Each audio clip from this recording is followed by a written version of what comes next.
بسم اللہ الرحمن الرحیم۔ السلام علیکم ورحمۃ اللہ۔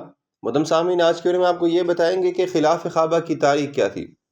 سب سے پہلے غلاف سیدنا اسماعیل علیہ السلام نے خانہ کعبہ پر چڑھایا۔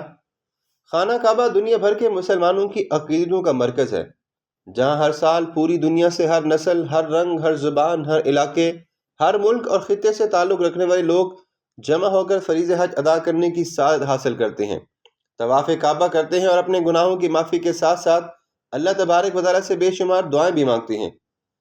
کعبہ پر غلاف چڑھانے کی رسم بھی بہت پرانی ہے۔ اس پر سب سے پہلے غلاف حضرت اسماعیل علیہ السلام نے چڑھایا۔ مورخین کے مطابق حضرت ابراہیم علیہ السلام اور حضرت اسماعیل علیہ السلام نے تعبیر کعبہ کے ساتھ ساتھ غلاف کعبہ کا بھی اہتمام فرمایا۔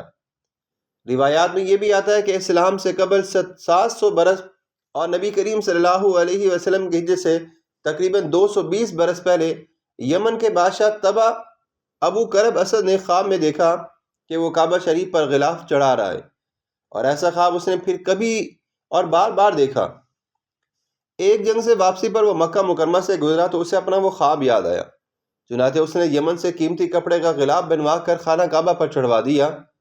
اس نے پہلی مرتبہ در کعبہ مشرفہ کے لیے ایک چابی اور تالا بنوایا، اور اس کے وصال کے بعد یمن کے ہر بادشاہ نے یہ سعادت حاصل کی، اور ہر بادشاہ نے اللہ کے مقدس گھر کی حرمت کے لیے غلاف کعبہ بنوایا اور اسے جڑوایا۔